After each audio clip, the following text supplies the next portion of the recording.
널찍한 마당에는 우엉과 엉겅퀴 그리고 야생 대마에 온통 둘러싸여 있는 조그만 별관이 자리 잡고 있었다. 그 별관의 지붕은 녹이 슬어 있고 굴뚝은 절반쯤이나 내려앉아 있었다. 현관으로 올라가는 좁은 계단들은 썩어 있어서 그 틈새에서는 잡초가 자라고 있었으며 벽에는 겨우 회반죽을 바른 흔적만이 남아 있었다. 그 별관 건물의 정면은 병원 본관을 향해 있고 뒷면은 들판을 향해 있다.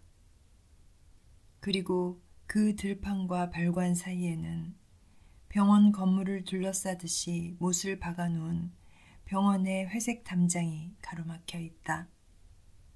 뾰족한 것들로 둘러쳐진 쇠창살과 이 울타리 담장, 그리고 바로 그 별관은 우리가 흔히 병원이나 감옥 건물에서만 느낄 수 있는 특유의 음울하고 저주받은 모습을 보여준다. 만일 여러분이 엉겅퀴에 찔려도 두렵지 않다면 별관을 향해 나 있는 좁다란 오솔길을 따라 들어가서 그 별관 안에서 무슨 일이 벌어지고 있는지 한번 들여다보기로 하자. 첫 번째 문을 활짝 열어 젖히고 나서 현관으로 들어간다.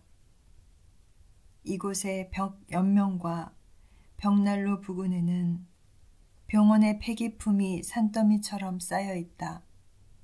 침대 용료, 낡아서 넝마처럼 너덜너덜해진 기다란 환자복, 바지, 푸른 줄무늬가 있는 셔츠, 아무짝에도 쓸모없는 달아빠진 신발이 쌓여 있다. 이 모든 쓰레기들은 산더미처럼 쌓인 채 구겨지고 엉켜져 썩어가면서 숨막히는 악취를 풍기고 있다. 이 폐기품 위에는 항상 파이프를 입에 물고 사는 경비원 니키타가 누워있다. 니키타는 늙은 퇴역 사병 출신으로 붉은색 견장을 달고 있다. 그는 깡마르고 험상궂은 얼굴에 초원을 달리는 양치기 개를 연상시키는 휘날리는 눈썹을 가진 코가 빨간 사내이다. 그는 별로 크지 않은 키에 보기에는 야위고 힘줄투성이었지만 그의 태도는 위엄있고 주먹도 튼튼했다. 그는 이 세상에서 무엇보다도 질서를 사랑하기 때문에 만일 필요하다면 사람들을 두들겨 패야 한다고 굳게 믿고 있는 그런 단순하면서도 적극적이며 과감하고 우둔한 사람들 중에 속한다. 그는 얼굴이건 가슴이건 등짝이건 가리지 않고 닥치는 대로 마구 때리는데 그렇게 하지 않는다면 이곳에서는 질서를 유지하기가 힘들 것이라고 확신하기 때문이다. 계속 걸어가다 보면 여러분은 현관을 계산해서 뺀다고 해도 별관을 온통 차지하고 있는 크고 넓은 방으로 들어서게 된다. 건초 따위는 염두에 두지 않는다고 해도 이곳의 벽에는 푸르스름한 청색 페인트가 지저분하게 칠해져 있고 천장은 굴뚝이 없는 농가의 내부 천장처럼 까맣게 그을려 있다. 겨울이 되면 이곳은 벽난로에서 연기가 새어나와 탄내가 나고 그을음투성이가 되는 건 물론이다. 창문들 안에 쇠창살을 설치해 놓았기 때문에 보기에 흉물스럽다. 마루는 회색이고 매끄럽지 않다. 절인 양배추에 발효된 썩은 냄새나 심지가 타며 나오는 그을은 냄새, 빈대나 암모니아 냄새로 악취를 풍긴다. 이런 악취는 방에 들어서는 첫 순간에 마치 동물 우리에 들어온 듯한 인상을 준다. 방 안에는 마루에 나사로 틀어맞춰 고정시킨 침대들이 놓여 있다.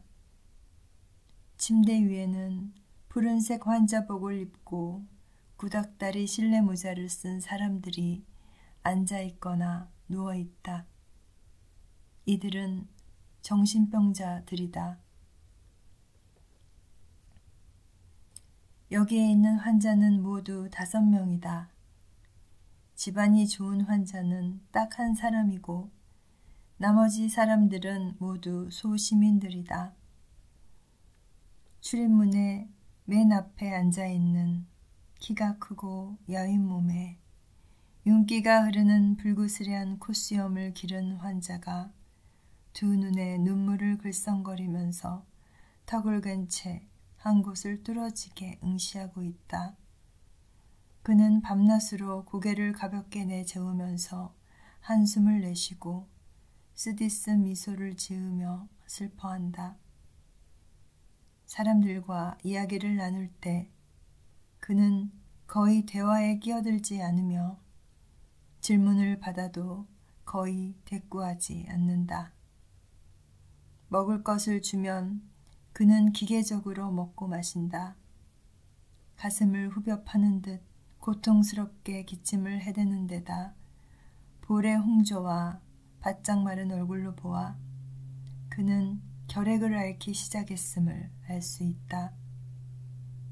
그의 뒤쪽에는 왜소한 체구에 흑인처럼 검은 곱슬머리와 뾰족한 턱수염을 기른 활달하고 민첩한 노인이 있다.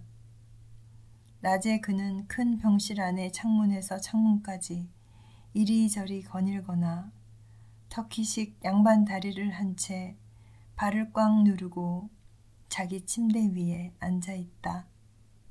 그리고 피리새 마냥 잠시도 가만히 있지 않고 휘파람을 불거나 조용히 노래를 흥얼거리거나 혼자서 몰래 웃기도 한다. 어린애 같은 명랑함과 활달한 성격은 밤에도 드러나 한밤중에도 기도하려고 일어나 앉아서 주님에게 기도를 올린다. 그리고 두 주먹으로 자기 가슴을 치거나 손가락으로 문을 긁기도 한다. 그는 바보 유대인 모이세이 카이다. 20년 전에 그는 조그만 모자 공장을 소유하고 있었으나 화재로 홀랑 불타버린 뒤에 여기에서 살고 있는 바보였다. 유코실의 환자들 중에서 오직 이 한 사람만이 별관에서 외출을 할 수 있으며 병원의 큰 마당에서 거리로 나가는 것까지도 허락받았다. 그는 오래전부터 병실의 최고참 환자로서 그런 특권을 누리고 있었다. 아마도 그가 조용하고 순진한 바보이며 소도시의 어릿광대이기 때문인 것 같았다. 주민들은 그가 거리에서 장난꾸러기 소년들과 개들에게 둘러싸여 있는 모습을 보는데 오랫동안 익숙해져 있었다. 그는 기다란 환자복에 우스꽝스런 실내 모자를 쓴 채 슬리퍼를 신거나 종종 맨발로 다니면서 심지어 바지도 입지 않고 거리를 배회하다가 남의 집 문이나 상점 옆에 멈춰서 푼돈을 구걸한다. 어느 곳에서는 그에게 크바스를 건네주기도 하고 또 어떤 곳에서는 빵을 또 다른 곳에서는 코페이카 동전을 주기도 한다. 그래서 그가 별관으로 돌아올 때쯤이 되면 대체로 배가 부른 상태에서 구걸한 물건들로 부자가 된 기분에 젖어 있다. 그가 가져온 물건들은 모두 경비원 니키타가 빼앗아서 자기 마음에 드는 것을 골라 챙긴다. 이 사병 출신은 화를 내며 거칠게 그의 주머니들을 홀랑 까 뒤집고 빼앗아 가버리는 그런 짓을 마음먹은 듯 해치운다. 그리고는 하느님을 증인으로 내세우면서 유대인이 길거리에서 구걸하는 짓거리를 더 이상 가만두지 않겠다느니 자기 생각에는 무질서가 이 세상에서 무엇보다도 가장 나쁘다느니 하면서 훈계를 해댄다. 모이세이카는 남에게 봉사하기를 좋아한다. 그는 동료 환자들에게 물을 가져다 주거나 잠을 잘 때 이불을 덮어주거나 거리에서 얻은 1코페이카 동전을 각자에게 나눠주겠다고 후원하거나 또 모자를 새로 만들어 주겠다고 약속한다. 그 밖에도 그는 자기 왼편에 있는 중풍 환자에게 숟가락으로 밥을 떠먹여 주기도 한다. 그가 그런 행동을 하는 것은 동정심이나 인도주의적인 어떤 본성에서 나온 것이 아니라 자기 오른편에 있는 그로모프와 같은 이웃의 행동을 자신도 모르게 따라서 하는 것이다.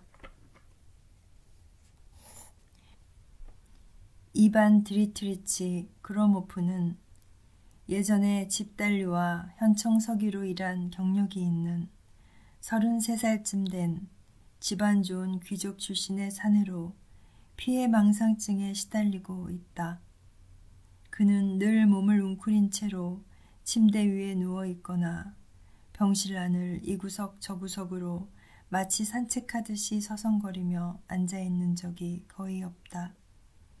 그는 무언가 어렴풋하고 막연한 기대 때문에 언제나 흥분하고 불안해하며 긴장하며 지낸다.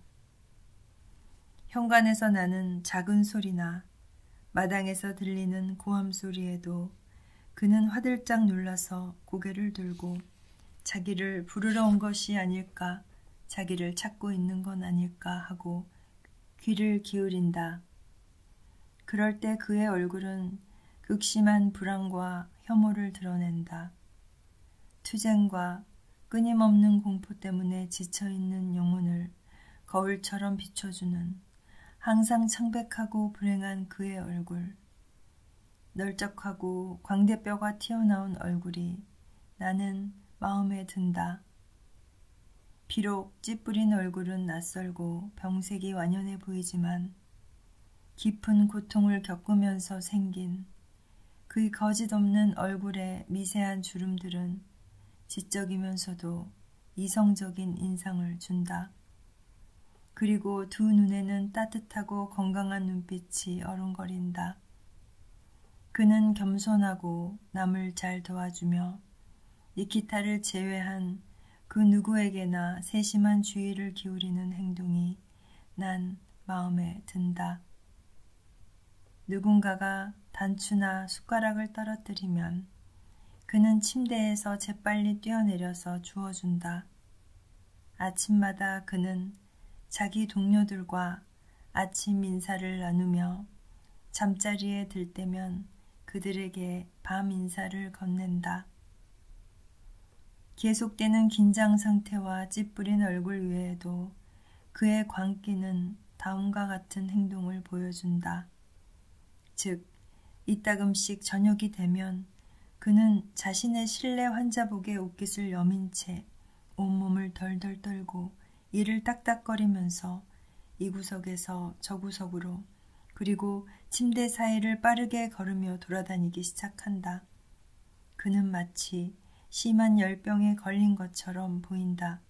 그러다가 갑자기 발걸음을 멈추고 동료들을 빤히 쳐다보기 때문에 그가 마치 무언가 매우 중대한 발언을 하고 싶어 하지만 아무래도 자기 말을 들어줄 사람도 이해할 만한 사람도 없을 거라고 미리 지레 짐작하고는 황급히 머리를 살레살레 흔들며 그냥 걸어가 버린다.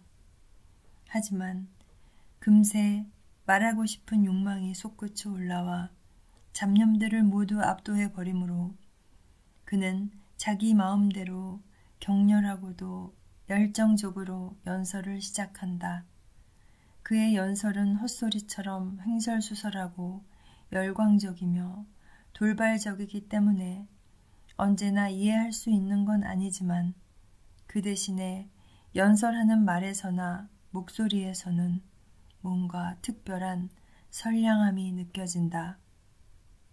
그가 이야기를 하고 있을 때면 그의 내부에서는 미치광이와 인간이 서로 공존하고 있다는 사실을 알 수 있을 것이다. 그의 광기가 번뜩이는 말들을 이 지면에서 전달하기는 어렵다. 그는 인간의 천박함에 대해, 진실을 짓밟는 폭력에 대해, 머지않아 지상에 도래하게 될 아름다운 삶에 대해, 폭력범의 어리석음과 잔인함을 매 순간 상기시켜주는 창문의 쇠창살에 대해 이야기한다. 오래되었지만 아직도 잊지 않고 부르는 노래들이 이런 식으로 무질서하고 짜임새 없이 뒤범벅인 혼성곡으로 연주되는 것이다. 2. 15년 전에 이 소도시의 큰 대로에 자리 잡은 집에서 건실하고 부유한 사내인 관리 그로모프가 살고 있었다. 그에겐 세르게이와 이반이라는 두 아들이 있었다. 대학 4학년이었던 세르게이는 급성 결핵을 앓다가 죽었다. 이 죽음은 마치 그로모프 가족에게 갑자기 닥쳐온 온갖 불행의 출발점이 되어버린 것 같았다. 세르게이의 장례식을 치른 후 일주일이 지나 늙은 아버지는 문서 위조와 횡령죄로 고소를 당했고 얼마 안 있어 감옥의 병원에서 티푸스로 사망했다. 집과 전 재산은 경매에 넘어갔고 그로모프와 어머니는 무일푼의 신세가 되었다. 옛날 부친의 생전의 그로모프는 페테르부르크에 살면서 대학을 다니며 매달 60에서 70루블을 받고 있었기 때문에 가난한 생활을 거의 몰랐으나 이제는 자신의 생활을 과감하게 바꿔야 했다. 그는 아침부터 밤까지 쥐꼬리만한 액수를 받으면서 과외를 하고 그 밖에 서류를 베껴 쓰는 정서 작업을 해야만 했다. 그러나 번 돈을 모두 어머니의 생활비로 보내야 했기 때문에 늘 굶주림에 시달렸다. 그런 생활을 그로모프는 견딜 수가 없었다. 말하자면 그는 몹시 낙담한 나머지 몸이 쇠약해져서 대학을 자퇴하고 집으로 가버린 것이다. 이곳 소도시에서 그는 지인의 도움을 받아 연줄로 군소재 학교에 교사 자리를 얻었다. 그러나 동료 교사들과 잘 화합하지 못하고 학생들에게도 환영받지 못했으므로 곧 직장을 그만두었다. 그러는 사이에 어머니가 돌아가셨다. 그는 반년 가까이 실직한 채 빵과 물만 먹으며 근근히 버티다가 가까스로 집달리라는 직업을 얻었다. 그는 병에 걸려 해고될 때까지 이 집달리 일에 종사했었다. 그로모프는 젊은 대학 시절에도 한 번도 건강한 인상을 준 적이 없었다. 그는 항상 창백하고 초췌한 데다 늘상 감기를 끼고 살았으며 식사할 때도 음식을 입에 대는 둥 마는 둥 했고 잠도 불면에 시달렸다. 그는 포도주 한 잔만 마셔도 현기증으로 머리가 어지럽고 발작을 일으키기도 했다. 그는 언제나 사람들의 관심을 끌었지만 곧잘 화를 내거나 의심스러워하는 성격 때문에 누구와도 친하게 지내지 못했고 친구들도 없었다. 그는 언제나 도시 사람에 대해서는 경멸적인 말투로 평가하곤 했다. 도시민들의 전반적인 무지함과 잠에서 덜 깬 듯한 동물적인 생활이 그에게 불쾌감과 혐오감을 불러일으킨 것 같다. 그는 대화를 나눌 때면 테너 음성의 큰 소리로 열정적으로 말하기 때문에 놀라움과 환희가 섞인 말투로 분노하거나 격앙된 어조로 말하지 않을 수 없었다. 그리고 언제나 진지했다. 보통 그와 함께 무언가 이야기를 시작하면 그는 모든 이야기를 다음과 같은 한 가지 결론으로 이끌었다. 말하자면 도시 생활은 숨막히도록 답답하고 지루하며 도시민들의 삶을 폭력과 난잡스러운 방탕과 위선으로 다양하게 변화시켜 버린다. 그들은 고상한 취미를 갖고 사회생활을 하는 것이 아니라 생기 없는 무의미한 생활로 전락하고 만다. 나쁜 놈들은 배불리 먹고 옷치장을 하며 잘 살지만 정직한 사람들은 빵 부스러기를 먹고 산다. 그래서 학교가 필요하고 공정성을 지향하는 지방신문과 극장, 공공독서실, 지식인들의 결속이 필요하다.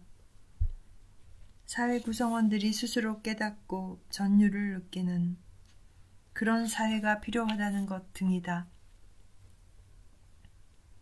그는 사람들을 판단할 때 그들의 어떤 색깔도 인정하지 않으며 오직 흰색과 검은색이라는 선명한 무채색으로만 나눴다. 그의 생각엔 인류를 정직한 사람과 비열한 사람으로 나눌 뿐 중간이란 없었다.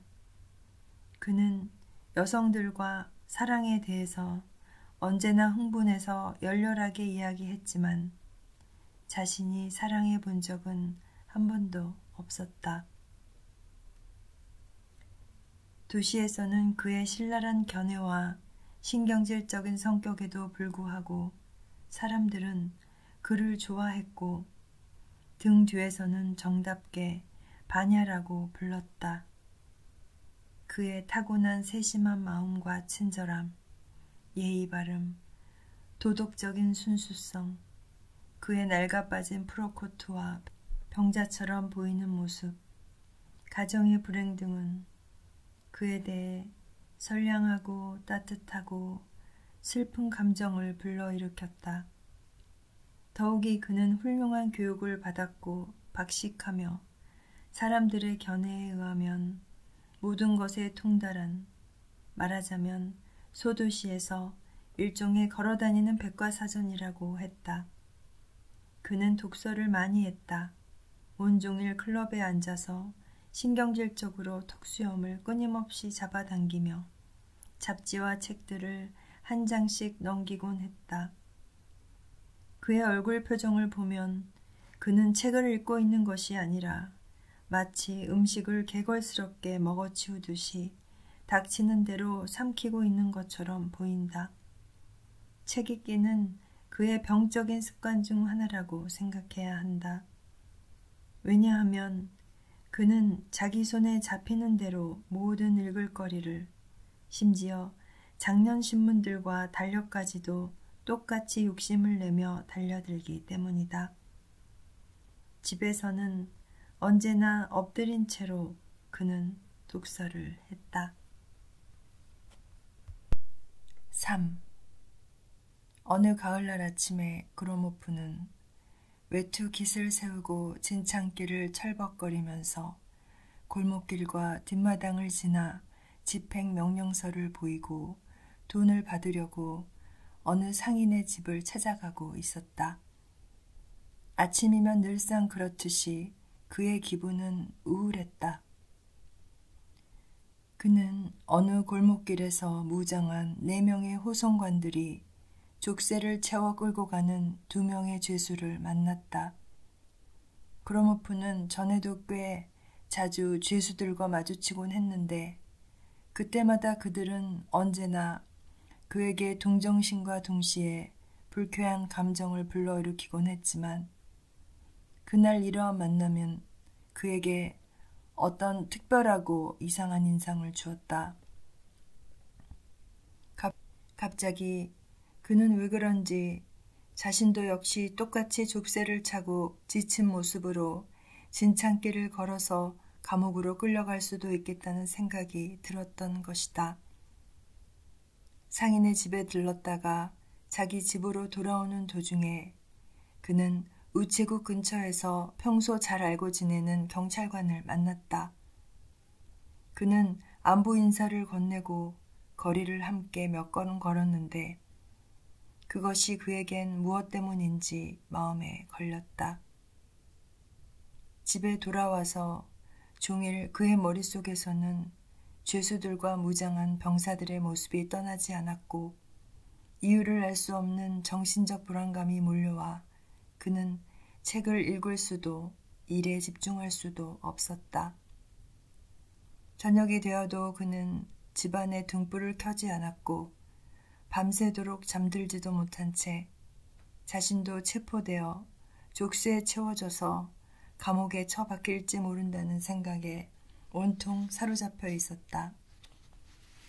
그는 지금까지 어떤 죄도 저지른 적이 없었으며 앞으로도 결코 살인이나 방어나 도둑질을 하지 않을 것을 보증할 수 있었다. 하지만 본의 아니게 무심코 죄를 저지르게 되지 않으리라고 정말로 단언할 수 있을까? 실제로도 명예훼손을 하는 일이 발생하지 않는가? 나아가 재판 과정에서 생기는 과실은? 어쨌든 오랜 세월 겪어온 민중의 경험이 거지와 감옥은 감당하지 못한다고 가르치고 있는 것은 다 이유가 있다. 오늘날 법률상 소송 절차를 거치면서 재판 중에 오심이 나올 가능성이 매우 높은데 그것은 얼마든지 있을 수 있는 일이며 문제는 없다. 남의 고통에 대해 직업적이고 사무적인 태도를 취하는 사람들, 예를 들면 재판관이나 경찰관이나 의사들은 시간이 흐르면서 그들이 바라는 정도까지 습관적으로 굳어진다. 그러므로 자기 의뢰인들을 대할 때면 형식적인 태도밖에 달리 취할 수 없게 된다. 이런 점에서 보자면 그들은 뒷마당에서 양이나 송아지들을 도살하고도 자신이 죄를 저지르고 있다는 사실을 알지 못하는 농부와 하등 다를 바 없다. 개인 인격에 대해 형식적이고 냉담한 태도로 대하면서 재판관이 죄 없는 사람에게서 신분상의 모든 권리를 빼앗고 강제 노동령을 선고하기 위해 필요한 것은 단지 시간뿐이다. 재판관이 그 때문에 급여를 받고 있는 어떤 정식 절차를 위한 시간만이 필요하며 시간이 지난 다음에는 사건이 모두 종결된다. 자, 철로에서 약 200km 떨어진 이 지저분한 소도시에서 정의와 보호를 찾아보시라. 갖가지 폭력이 합리적이고 적절한 필요성 때문에 사회와 만나게 되고 이를테면 용서의 재량권이라는 무죄 판결 같은 자비심을 보여주는 모든 행위가 오히려 불만과 복수심이라는 감정의 폭발을 일으키는 때에 정의를 생각한다는 것은 좀 우습지 않은가? 아침에 그로모프는 이마에 식은땀을 흘리며 시시각각 자신이 체포될 수 있다는 망상을 이미 확신하며 공포에 떨면서 침대에서 일어났다.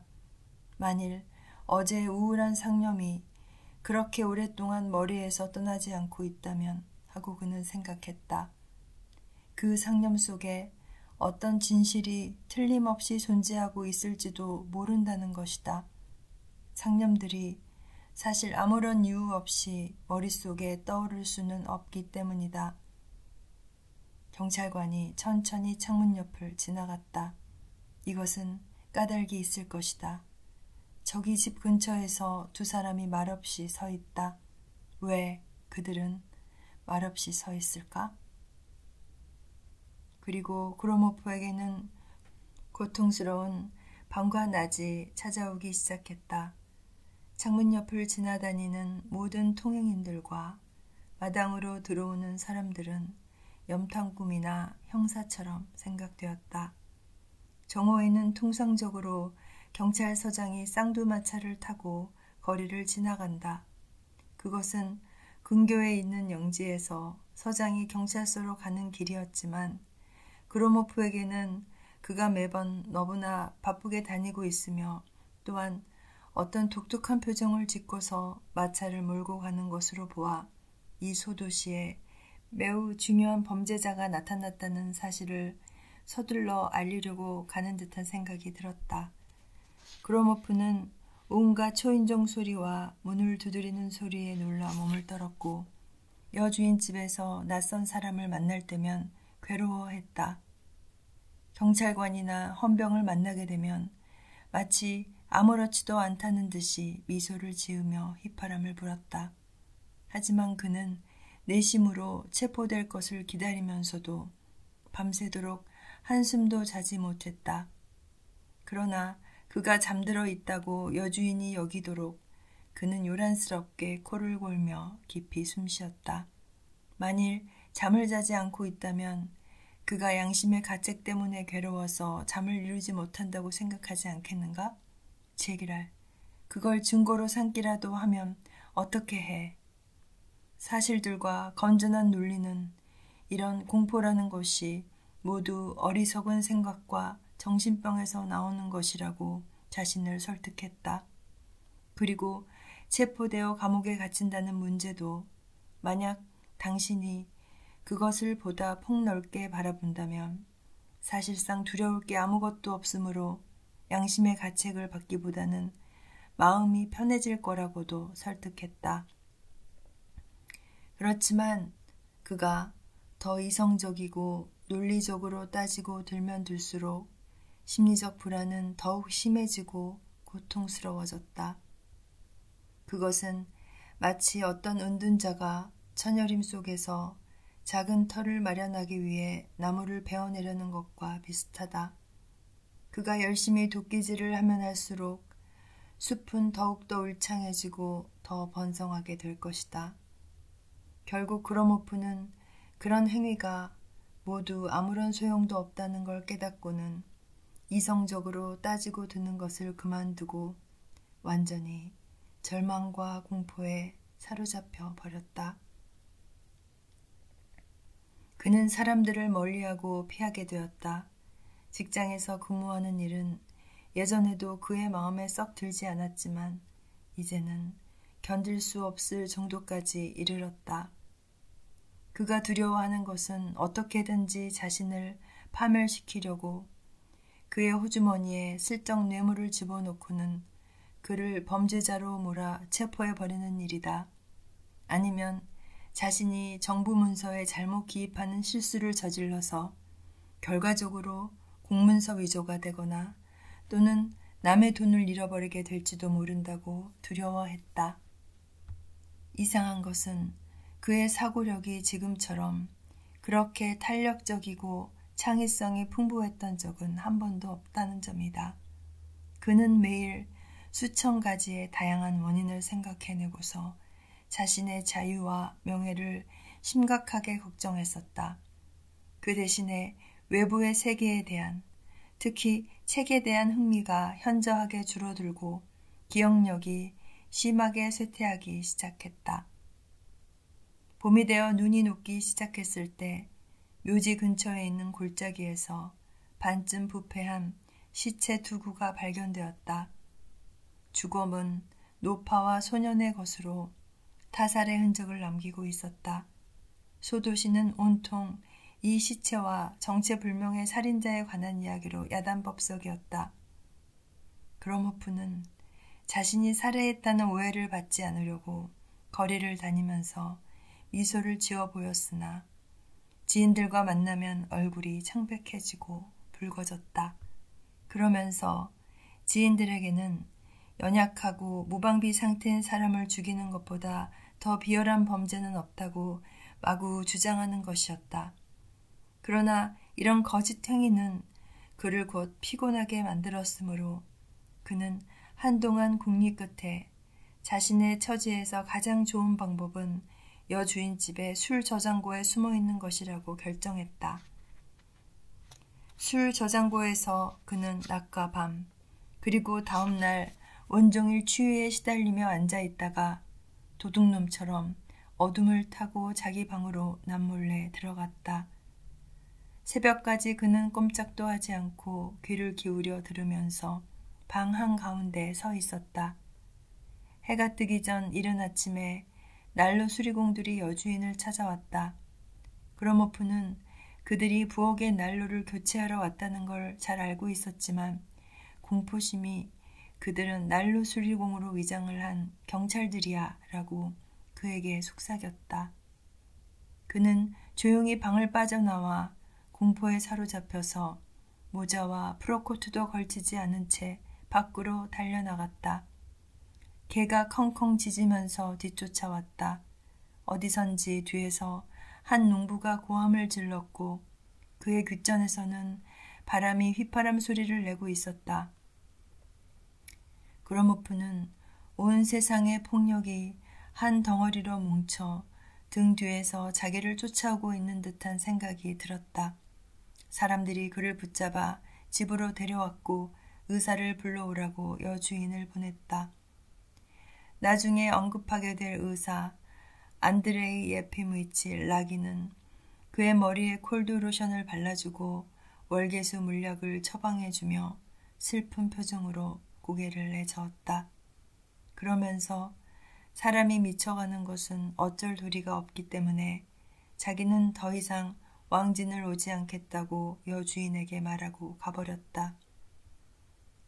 집에서는 생활을 해나갈 방편도 없었고 치료받을 수도 없었으므로 그로모프는 곧 병원으로 보내졌고 성병 환자들 치료하는 병실에 수용되었다. 그러나 그는 밤에 잠을 이루지 못하고 제멋대로 횡포를 부리며 환자들을 괴롭혔다. 그러자 곧 의사 락인의 지시에 의해 6호실로 옮겨졌다. 1년 후 소도시에서 그로모프의 존재는 이제 완전히 잊혀졌다.